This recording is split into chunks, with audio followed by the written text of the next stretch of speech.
Good morning, good afternoon, good evening. I'm going to be providing note cards today during my living room dialogue session. I have had a huge epiphany of the next stage that I am entering into, and it's the good one.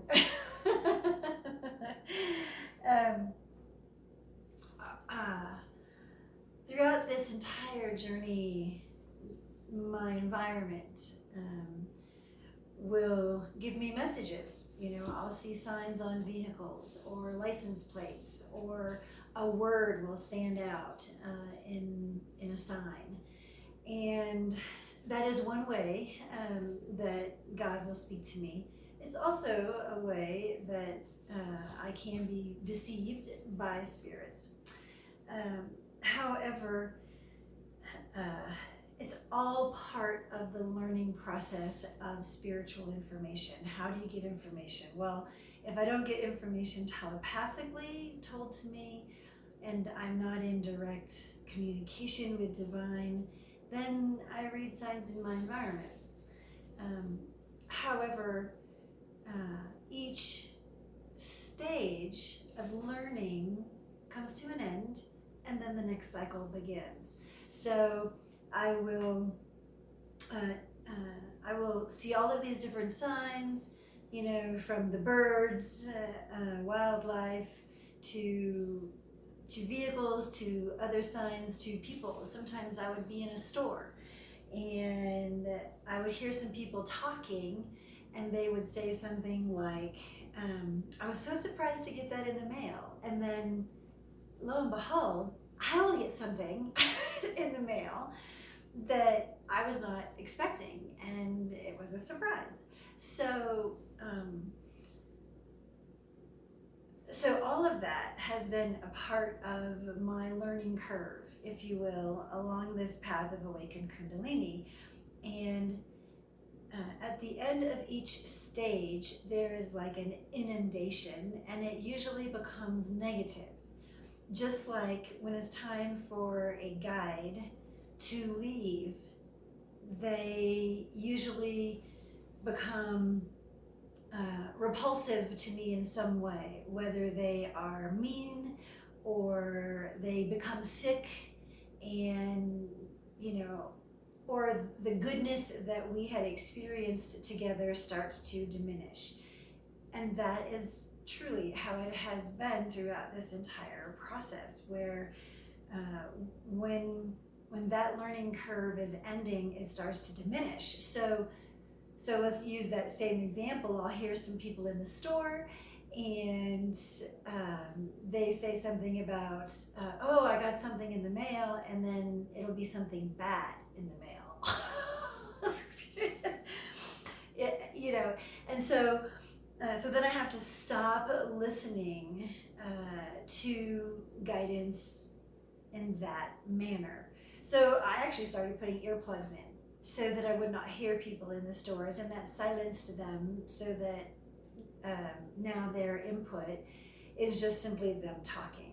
But at each stage of this process, there has been this information coming from different sources: guides, my environment, the wildlife, the cosmos, the internet, things like that. I will get an inundation of information for a period of time, and then it turns really, really bad or negative, and then it just simply goes away. So a couple of videos ago, I was saying that, oh my gosh, I'm being inundated with these people.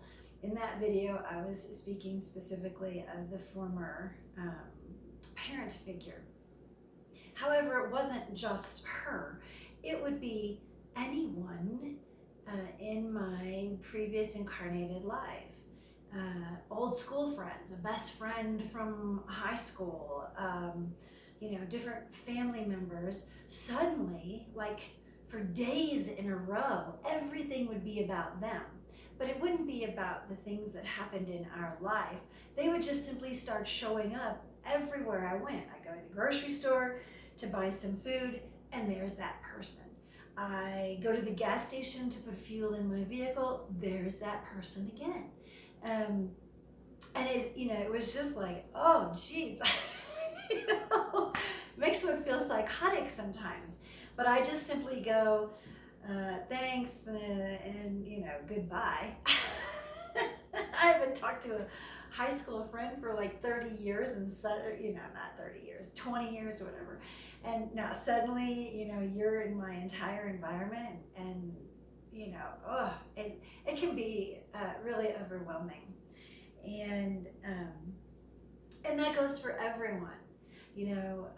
A former spouse, suddenly everything, is about him. He's there, and I'm just like, I got rid of him so long ago. I died twice. Why is he still popping up? I don't love him. I don't miss him. I thought he was kind of low frequency squirrel, intelligence, and I'm like, why is he all of a sudden, back? But he's not back with me. He is just around, in different people on the internet. Suddenly, he's this space weatherman who is updating me on CMEs, and I'm like, he didn't even pay attention to the sun rising or setting. What is going on? And so it's really just like a purging of all of these people. If I have any kind of a strong reaction, then it would go on and on and on until I quit having any kind of reaction to him whatsoever. Now I just kind of laugh at them, and I'm just like, dismissed. Next, what's next? And so truly I have come to understand that it is really just a purging of their energy and influence in my conscious awareness. And so that has been going on for, I don't know, about a month now, where I'm like, all of these people are getting like the spotlight for a few days. And then they just fall by the wayside. And so I was told by Jesus that there were going to be some big changes coming, and then it's been quiet, So whenever it gets really quiet, I just kind of go, oh, there's definitely something coming, and it is that transition time between whatever the learning curve was at that time, the evolutionary development, and a quiet, calm interim between the next stage. So this morning, I had this huge epiphany, and they usually come in correlation to solar flares. They don't have to be huge solar flares, M-class usually, M4 and above, and CMEs. And the CMEs don't always come from the big X-clares, they do come from M-class flares, and so I do get a lot of information coming to me directly from the sun in the form of light energy particles. And that affects my consciousness, that affects my perception, my experience, and any kind of evolutionary change for me. And it would be the same for you on a much lower degree without awakened Kundalini.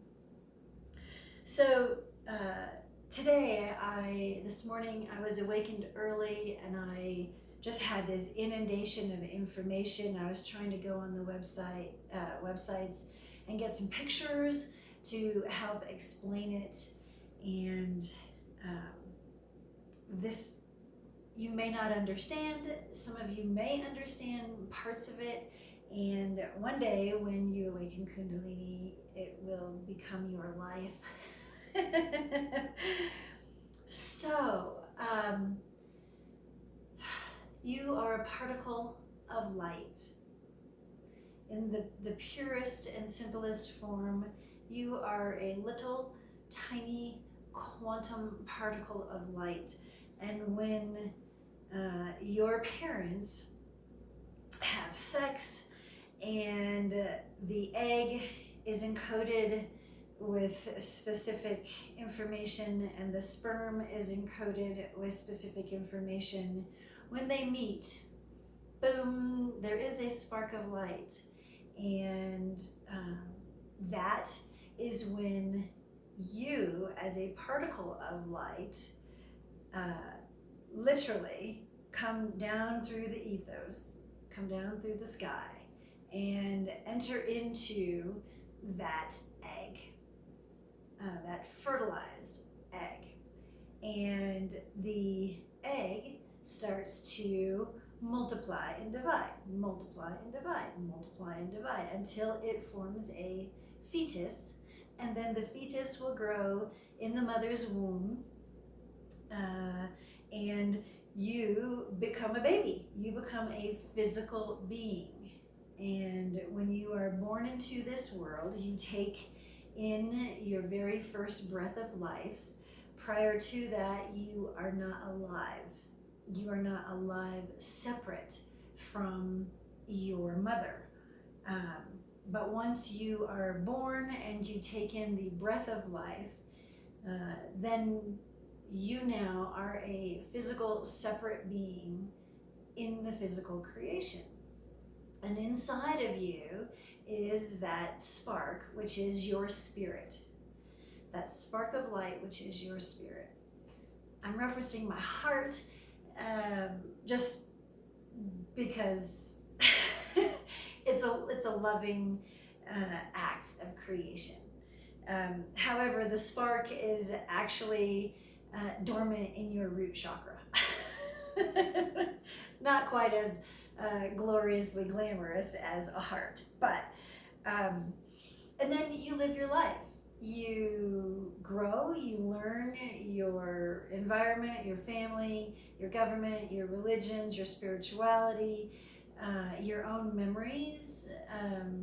Your ego develops, and you live life. Sometimes it's negative, sometimes it's positive, sometimes it's neutral, but you have a physical experience in this world. And then you will die. And that little spark of light, which we call our spirit, along with the soul, which is really just the record keeper, will exit your body when your physical body dies and return to the heavenly realms, return to God, if you will, return to the pure light.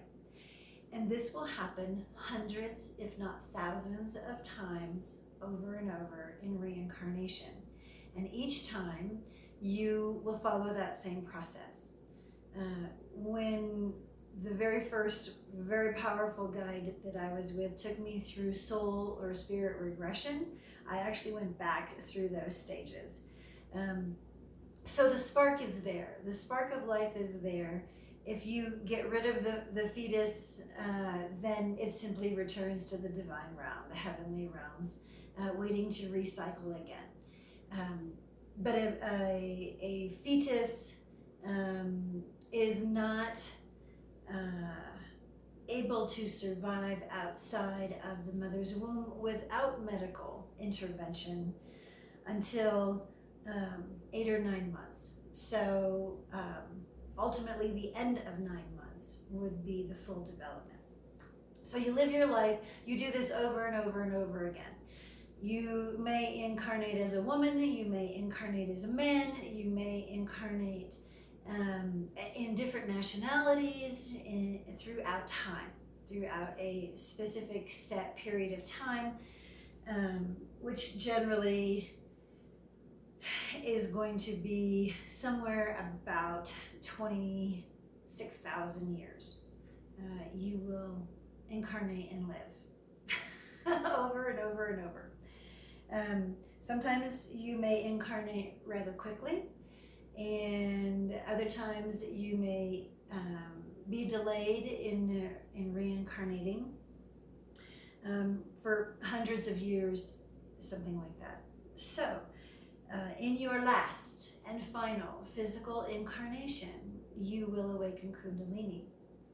And when you do that, an entirely different perception of higher consciousness is given to you. So in all of those previous incarnations, it's like dreaming. It is like dreaming your life. If you are shy and insecure as a child, you may go through your entire life shy and insecure, but there will be a variety of moments to bring you out of that, to make you more outgoing, to make you more confident. If you don't learn that during your incarnation in one of your physical lives, then you will have to learn it again and again and again and again and again until you finally learn that you are a confident and whole individual unto yourself. Maybe you are just a mean person. You will incarnate over and over and over again until you become a nice person, a gentle person. And sometimes that lesson may be that you are so mean that now you are going to be treated mean. Or you owned slaves, and so in some way God is going to incarnate you to make you a slave, so that you learn how that feels. And you may not even know this. You may not know that 5,000 years ago in Egypt, you owned slaves and you were mean to them. But in your soul experience, you will get your karma back at some point in time. And God decides the timing. So if you were a slave owner and you were really mean to people 5,000 years ago, then maybe in this life, maybe God has decided in this luxurious, grand time of life that you are going to have nothing, and you are going to be like a slave at work. You're going to work for crumbs. You're going to see all of this grandeur all around you and only be able to afford to scrape by, a sparse living. And so that you understand poverty and slavery are wrong, okay? We're not destined to have poverty forever, just like slavery is a very cruel act. And so those events, everyone is living out in their individual conscious experience, and it is kind of like a dream. As I have said before, when I look back on my previous life, I can't remember things that I should remember. There's nothing in my conscious awareness that gives me an image of that event unfolding. Like, I had 2 sons and they went through puberty, yet they never grew facial hair. I never bought them a razor. Those kinds of things I have absolutely no memory of. And there are other things. It's not just that you can't remember when you were 3. I remember like one event when I was 7, and that was my birthday. I remember one event when I was like 13, and I can't remember anything else about being 13, which I should be able to remember that because I was old enough to have a conscious awareness of that.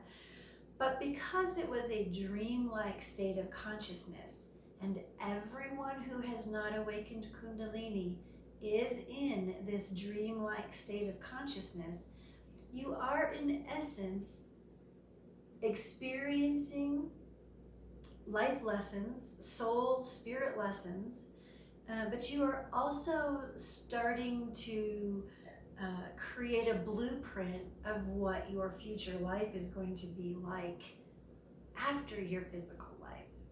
So when you awaken Kundalini, I was prepped beforehand through dream interpretation and telepathic information. The telepathic information was subtle, but I drew, I remember I had this dream of drawing this flower. And so I got out a compass and I drew the germ of life, they call it. I drew that central image. And I had no idea what it was. I just thought it was the picture of the soul. And I actually wrote that in my journals because I was guided to start keeping journals. So I wrote that it was an image of my soul. And then I completed the circles by drawing the actual seed of life.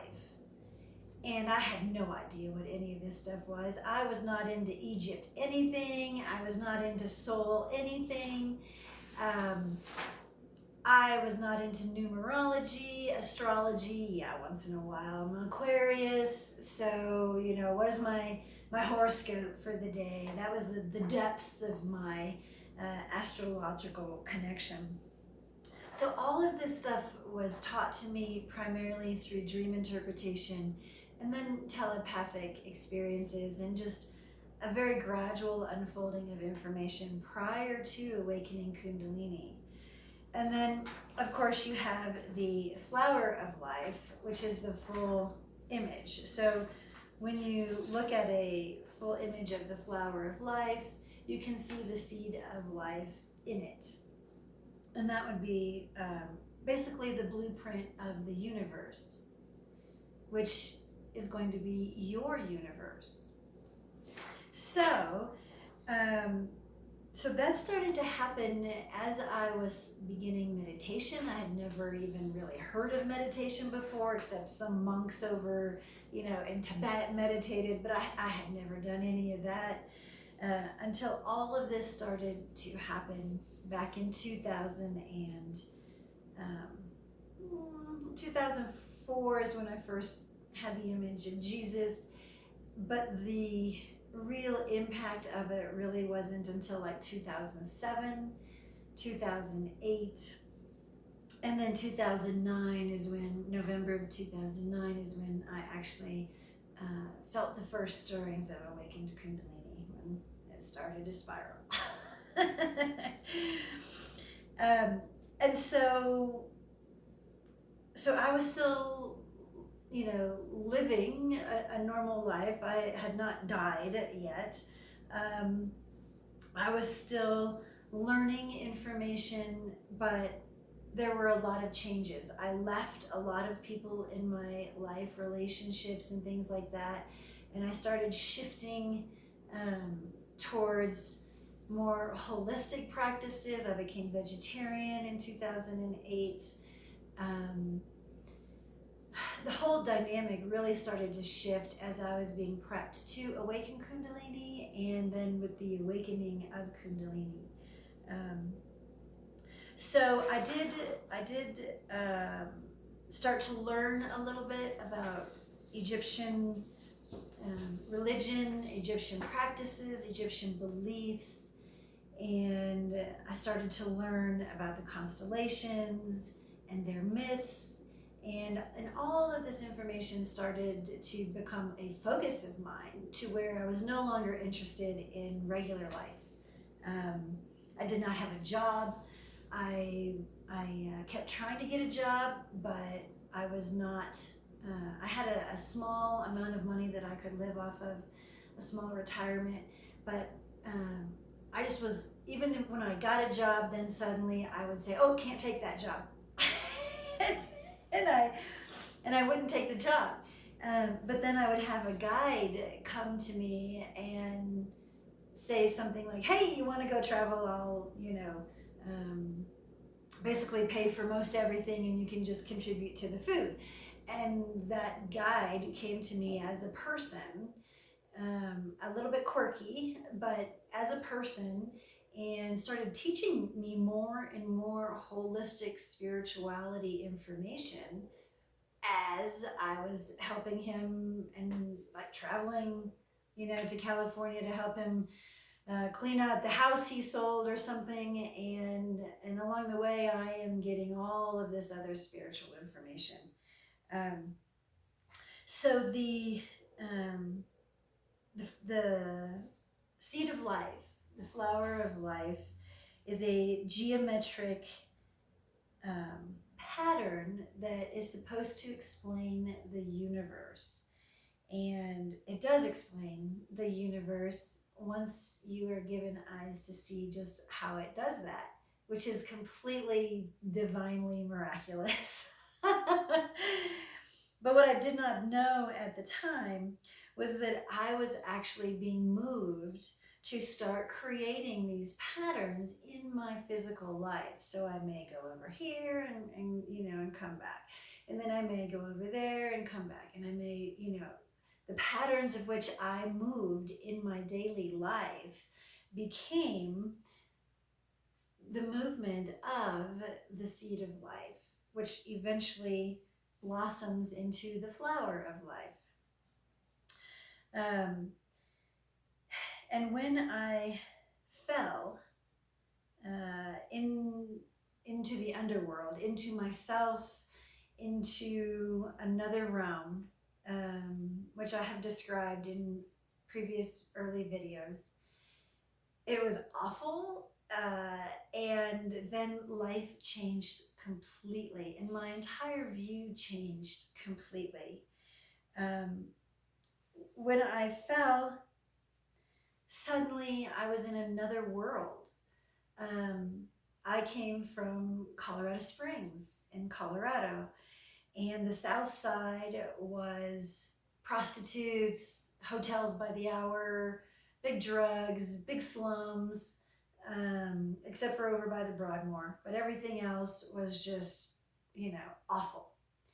When I fell into my consciousness, into the underworld with this extraordinarily powerful guide, suddenly, we came back like 2-3 months later, and downtown was like the hip happening place, South downtown. And I'm like, well, he said, oh, let's go down here and have something to eat. And I'm like, no, you don't really want to go to that part of town. And he was like, no, come on, let's go. And I'm just like, okay, well, we'll drive through and he'll see that this isn't the part of town you want to be in. And then when we drove through there, it was like the new happening place. And I'm like, it's only been 3 months. There's no way that all these changes could take place that quickly. And, new big modern shops and, no druggies standing on the street corner, no prostitutes standing on the street corner. The hotels that were like that were closed, and they were refurbishing them into other ones. And then there were these like DoubleTree hotels and, with indoor atriums and pools and all this really grand stuff. And, and I'm going, what in the world just happened here? I haven't been gone that long.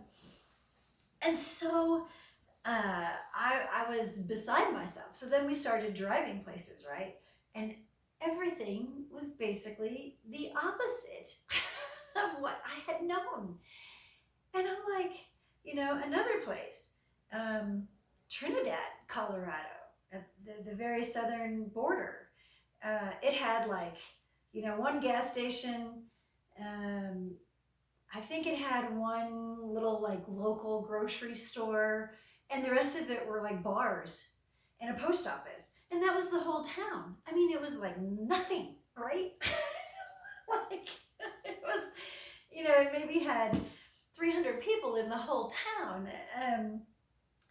And then after falling into myself or the underworld or wherever I ended up, when we left, Colorado Springs, we're driving down I-25 south, and here's these new rest stops on the side of the road. There's a train track right on the side of the road that's used.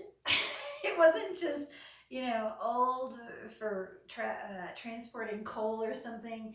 It was like a modern new human and cargo rail with these beautiful, huge rest stops with information centers and big tiled bathrooms and big glass looking out over the southeastern plains. And I'm like, well, this is cool, but this is in Colorado. Where did I go? And then we kept going south into Trinidad, and it was like the antique capital of Colorado. All of downtown used to be all bars, and now there are all these antique shops with these beautiful window displays, and they built Walmart on top of the mountain pass, because Trinidad didn't want them in town. So they built right on the edge of the county limits or something. And I'm like, they can't build a Walmart in 3 months. I'm sorry. They can't do it. And it was a huge, super duper Walmart, and I'm just like in amazement. I'm in total amazement. I think it's great. I think it's beautiful, but it made absolutely no sense to me, because it couldn't happen in the time frame that I thought that I was gone. And so my entire world started to change dramatically. And it was beautiful. It was much more beautiful than the previous perception and the previous knowledge before Kundalini and before falling. So this went on for several years. I met a ton of people. But what I noticed in the people is that they all kind of looked similar to people I had known, but they were different. So if it had been like a previous boyfriend, suddenly this is a different version of the previous boyfriend. And in some aspects it's better, and in some aspects it's worse. And I was just like, okay. And then I started having all of the divine oracles in the sky. And so falling into the underworld basically started to put me on the path of the seed of life, the flower of life. And when I did that, when I started seeing oracles, and I would see them frequently, sometimes daily, sometimes weekly, I did not know it at the time, because all the information was usually given to me after the fact, and so that my experience was authentic, and then I would find out what was happening to me. So the oracles correspond to these spheres, or the Sephiroth, on the tree of life, which is in the flower of life. It is a design. It is a soul path-working design of creation, of continued creation. So when you start to walk spiritually by God, the germ, they call this the germ of life. But when you start to create that seed of life, it continues to unfold, just like cells in your body when you are being formed in the womb. It is a continuous unfolding, and the tree of life is inside each one of these spheres, if you will. So once you complete the tree of life on God's design, then you will actually exit the sphere just like through the Vesica Piscis. And you will sphere separate into another one. And you will start to create, by your movements and actions, the seed of life again. And by God's amazing and complicated design, you will start to create, adjacent to this one, another one. And so you will do the path working again, and you will start to see all of these spheres, which means that, I explained in a couple of other videos, as I am going to the grocery store, I may be in two places at one time. Physically, I'm on earth going to the grocery store, but cosmically, consciously, spiritually, I am walking the Kabbalah path. And so I may be going, from knowledge down to beauty, or, whatever it is. And then I will experience that in my physical environment. So I started doing this for years and years and years. The tree of life. And then I would sphere separate, which I have images of that, and it looks like these jagged clouds just moving aside, and it is actually the Vesica Pisces separating, and me going into, spiritually, into another seed of life oval, and then creating another design on this eternal continuous design. So I did learn what the Kabbalah was, and I did learn all of the Sephiroth, and that there are some of them you can enter into and experience that. If you enter into the one Sephiroth at the top, the crown Sephiroth, then you will actually go up to heaven, to God. 9, foundation. In my physical environment, this was always shown to me as like cement. I would see cement trucks, and so I would know that, and I would see the number 9, in my everyday workings. And so I would know that I must be at foundation on the central pole. So I can either go up or down, depending upon my movements. If I eat, sometimes if I ate, it would make me rise. Sometimes if I ate, it would make me go down. So, it was just God's design. I really could not control it. A few times I would try to control it, and then I would just get confused. So I just gave up, and I would just be like, okay, where am I now? And then, of course, we have all of this tying into sacred geometry. So from the flower of life, there are other examples of the, they call it the fruit of life, which is just basically showing the creation of what I was walking, what I was driving, what I was living and experiencing, is this ongoing blossom of the flower of creation beyond the tree. And then, so then they have on this paper Metatron's cube, and they have it in like a 3D image. So then really what all of this is culminating to is growth.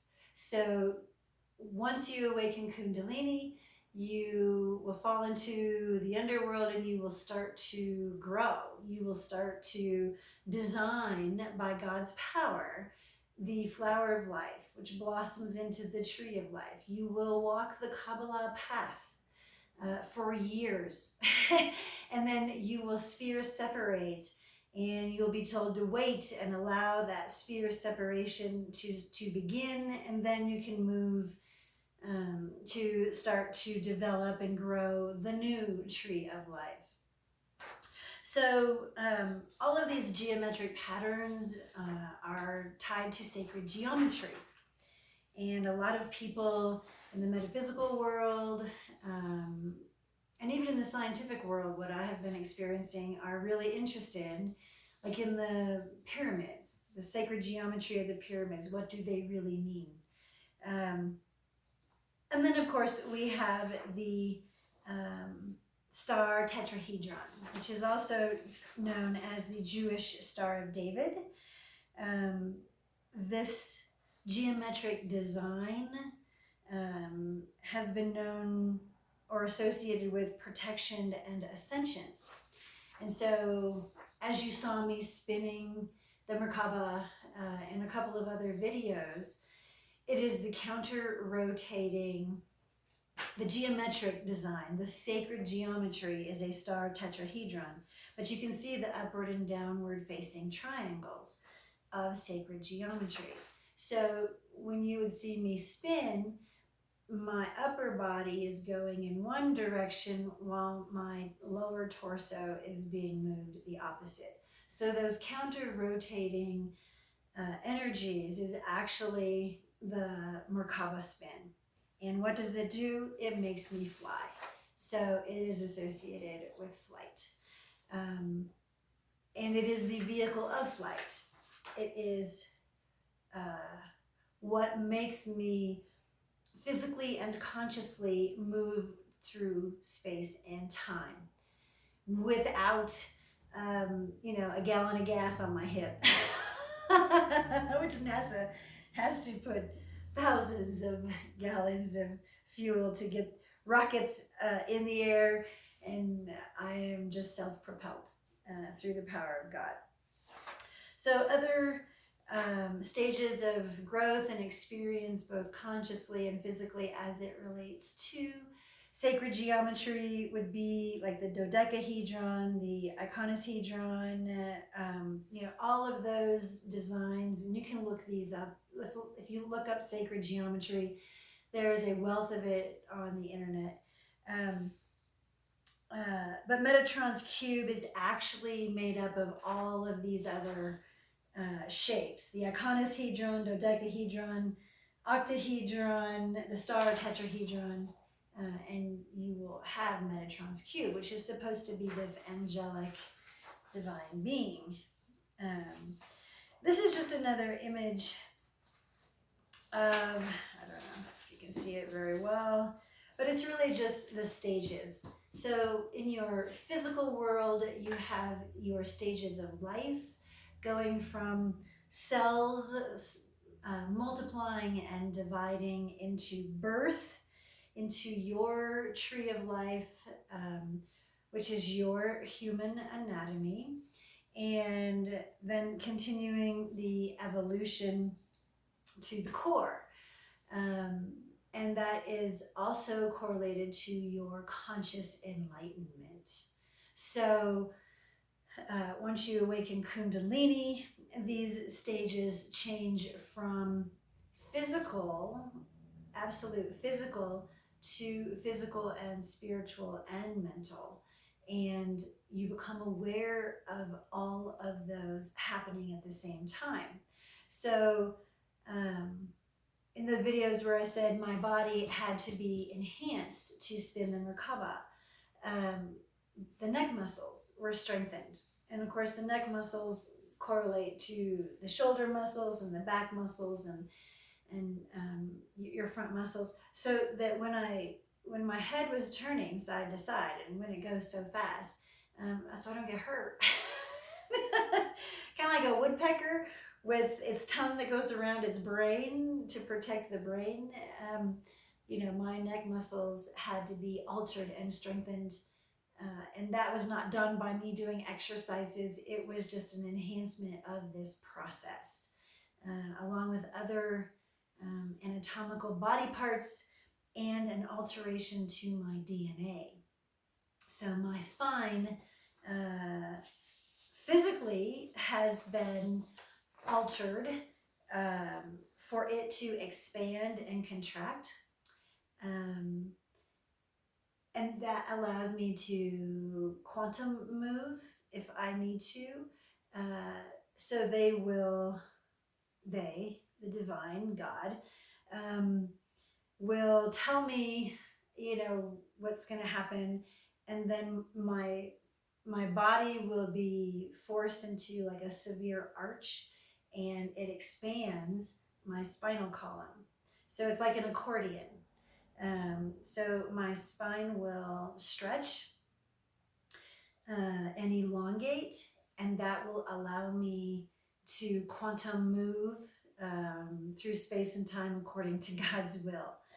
And then it can be compressed like an accordion back down to normal.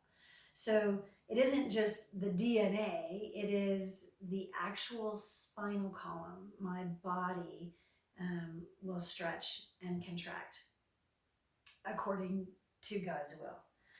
So that brings me to one of the other experiences that I have been undergoing, I'd say in the past 2 years.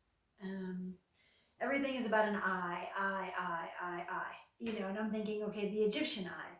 And I have pictures of eyes in the sky. And the eye, of course, we know from Egyptian, you have the eye of Ra, but also you have the left eye is symbolized as the resurrection eye. And the right eye is actually symbolized as the evil eye. And then, of course, you have your third eye with your pineal gland. So there's 3 different views, if you will, that I will physically experience in my conscious reality. So the resurrection eye is usually full of abundance. There are abundant gifts and goodness, and everything is good, and I am no longer, in this underworld type of environment. The right eye is the red eye. It's like the evil eye. And whenever I have that experience, then my environment will change to be very unkind. And there are no gifts. If anything, something bad may even happen. Not always, but sometimes. And then, of course, the third eye view is going to be an enhanced view of how divine sees the world. So I may see Jesus. I may also see everyone similarly. So what I mean by that is it doesn't matter if you're male or female. I will see your energy reading rather than so much your physical. So yes, I will see a physical person, but I will see their energy, and I will know how they are energized and functioning in this world. Are they a former family member that was actually really bad? Maybe. Are they a good person who acts completely oblivious to me just to give me space and not offend me? Maybe. But I will basically be seeing all of their energies when that happens. And so the 1% of you that is you, I will see that, but I will also be able to see how you are 99% related to everyone else on the planet. It's hard to explain. One day you'll experience it, and you will know, but it can be really challenging to see that kind of view. And I don't necessarily like it unless I'm seeing Jesus. Then it's really, really good. But to see everyone the same, it's like, oh gosh, I don't want to see everyone the same. I like them all different. So another sacred geometry shape is the vector equilibrium. And the vector equilibrium is basically a cube octahedron. And if you look at this, you will see the three eyes. Okay, you will see the movement of three different eyes in this image.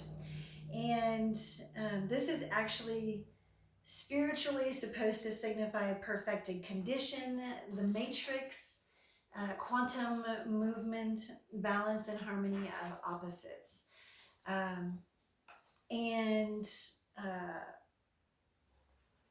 I don't know that it's necessarily a balance, but it certainly does provide a view when I have been for the past couple of years, experiencing all three eyes, specifically then through the third eye, and then doing the quantum movement that I have done. This is definitely a sacred geometry shape that I can relate to as a real experience of awakened Kundalini and conscious enhancement. It is also very similarly shaped as the quantum mechanical model of an atom. I came across that, and there's a lot of people trying to build theories for quantum physics, quantum movement. I live it. but these are the sacred geometry shapes, and then the physical drawing of what scientists believe is the model of quantum mechanics. And then here is another image. When you look at the theorized image of what a quark, which is a light particle, the elemental light particle of creation, they're trying to correlate that. And yes, this is basically how you begin, as a quantum light particle that comes into creation, and then you have to go through all of this to get back to it. So it's like this huge cycle that is thousands of years old, but at your core, you are basically this little spiritual quark of light with all possibility before it. So I have been told that I am now off the matrix, and I am no longer creating. I have completed. I am no longer creating the tree of life, seed of life shape in my spiritual movement. I have been taken off of the matrix, and that aspect of this journey is complete. And so since October 15th, I have been experiencing the Ankh, where each evening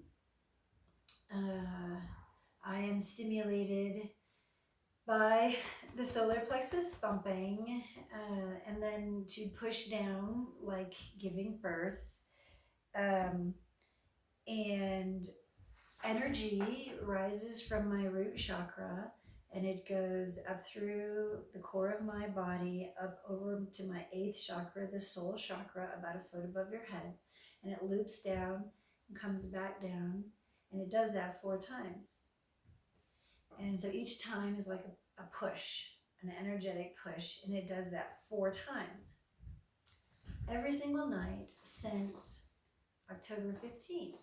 And I was like, that shape reminds me of something.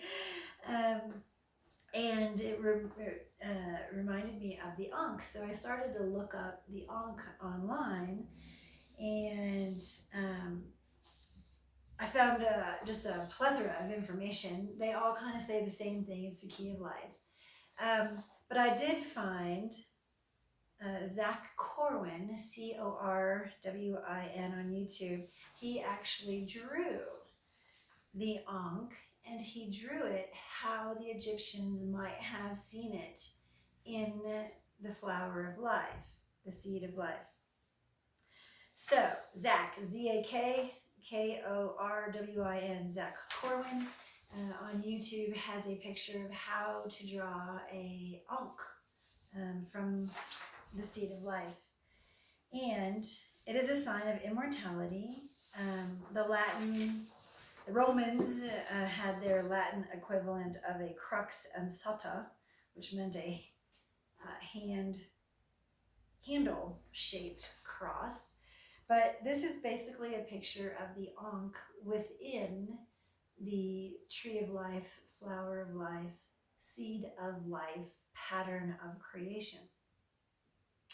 But it wasn't just the ankh, and I did it 4 times. And so I was like, why am I doing it 4 times? I have seen changes in my physical environment since this happened, but I couldn't give them a